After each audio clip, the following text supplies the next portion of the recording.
So, Kai does not know it, but we literally getting ready to go to a basketball game today. He has no idea. Those of you who know Kai know and understand that I have to keep some things secret or I will be questioned about them until it happens. So I've kept a secret from him, and that secret is today we start basketball. Kai, What? you taking a nap? Hey man, What? we got basketball. Basketball today? Yeah. You gonna be ready? No. Huh?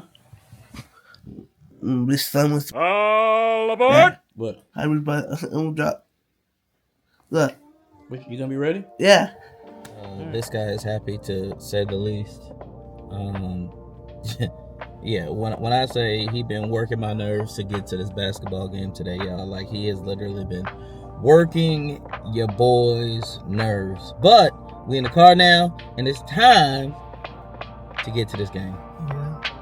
Turn up time.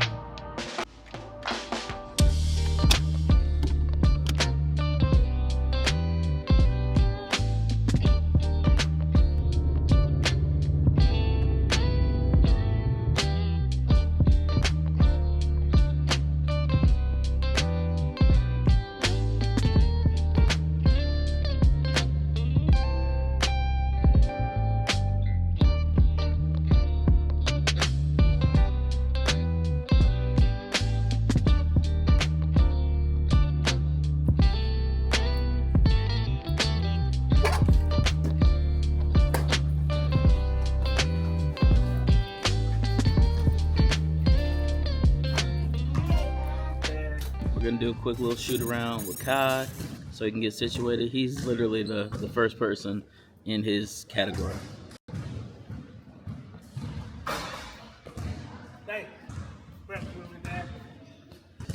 Yes, sir. So today looks like it's gonna be a good session. We got several people coming to join us. But before we get started, I had a quick question for y'all, man. Like I was watching this episode podcast from Simon Sinek, and he talked about this thing he called the 8-minute theory, right? And basically, with the 8-minute theory, it's if you ever need anything, you can call him and talk to him for 8 minutes.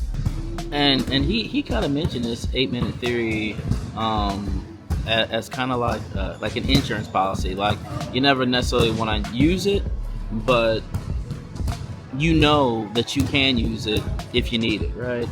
So it had me questioning, man. Why don't people call people? Why don't people trust people enough to call them to get that support that they need, right? Why don't people do that anymore? Why is it more like, you know what? I'm gonna do this thing on my own. You ever think about that? Who do you have that you can call right now and just say, hey, I'm having some trouble. Hey, I'm having some issues. Hey, I just need somebody to talk to. Do you have those people? You know, I know for me, as I started thinking about it, I realized that I got a couple of people. My wife, yes, but there are some times that I don't even necessarily want to burden my wife with the things that are going on, right? So I got maybe 2 or 3 people outside of that I can definitely call at any time and have those kinds of conversations with. But the reality is, you know, for us, we have to ask ourselves, who are those people? Who are those people that you can call right now? And I'll just ask this, if you don't have a couple people that you can call to lean on, what's the problem? Why aren't we calling people? Why aren't we reaching out to people? Why aren't we trying to find folks that we can get some help from? That's the question. You're gonna get 2 assists and 2 rebounds. Okay. Oh my God. All right, y'all. We got to get commentary from none other than Pat Paul. Pat Paul, you got to tell us what's your prediction? What do you think about Challenger Sports today? What's going to happen? Hey, gang. Well, I think they're going to play hard. They're going to run the court.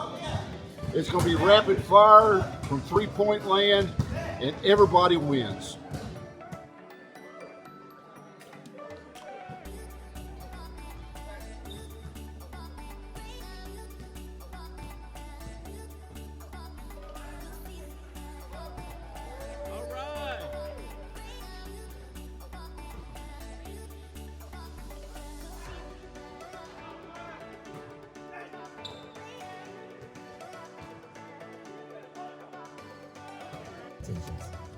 Post-game interview, Khye Savant. So, how's the game go? Yeah.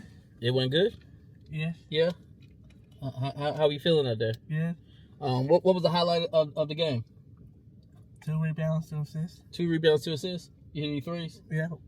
But in his face, too. You hit it in somebody's face? No, that big boy. On the big boy?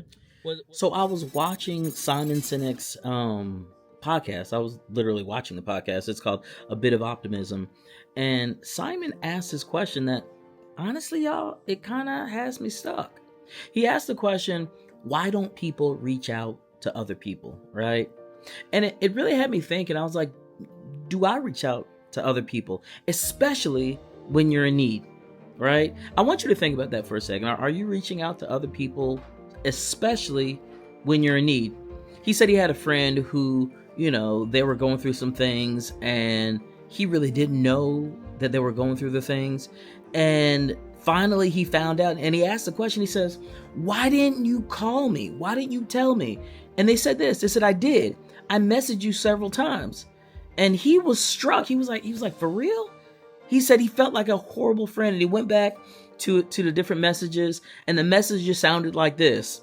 What's up? You good? Hello? And he says they sounded very much like the messages that he had received time and time again. There was no urgency in those messages. None of the messages said, hey, I need help. He said because of that and other things, he and his friends, they've come up with a plan. And basically, he went and he found some research, and the research said this. Typically, when people are in need, all they really need is about 8 minutes from a friend, and that, in and of itself, will get people back refocused, re-energized, and it'll give people the things that they need. 8 minutes. And so, he said now, he's talked to his friends and they do things like this. Hey, do you have 8 minutes? And that's basically the code that lets people know that, you know what? I need help. I need your support. Do you have 8 minutes? So I'm asking you the question. Do you have 8 minutes? Do you have 8 minutes to give to a friend? It's kind of something interesting to think about. Someone is struggling or in need. All they need is 8 minutes from a friend to hold space with them, to make them feel better. And so now we have a code word. When one of us is struggling, the text is, do you have 8 minutes? And that simply means, I need you. I'm going to cry. There's no greater honor that you could give a friend than to send them a text message that says, do you have 8 minutes? Like, when you're in your own, darkness, there is no greater gift to let someone know how much they mean to you to send that text. There's no great honor. There is no greater. That is the level.